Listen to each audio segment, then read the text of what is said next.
and Fort Worth has issued a severe thunderstorm warning for Somerville County in north-central Texas, southeastern Erath County in north-central Texas, western Johnson County in north-central Texas, Bosque County in central Texas, northwestern Hill County in central Texas, east central Hood County in north-central Texas, until 5:45 p.m. Central Daylight Time. At 4:45 p.m. Central Daylight Time, a severe thunderstorm was located near I already know, or 18 miles northwest of Clifton, moving northeast at 40 miles per hour. Hazard, 60 miles per hour wind gusts and quarter-size hail. Source, radar indicated. Impact, hail damage to vehicles is expected.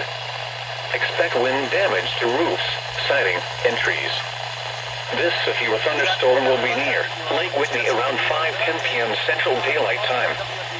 Boom around 5:20 p.m. Central Daylight Time. Covington around 5:35 p.m. Central Daylight Time. Other locations impacted by this severe thunderstorm include Walnut Springs, Eulogy, Rio Vista, Copperville, Parker, Brazos Point, Cedar Shores, Mayfield, Abbott, and Womack. This includes Interstate 35 between mile markers 356 and 366. For your protection, get inside a sturdy structure and stay away from windows. Wow. This is your thunderstorm warning for northwestern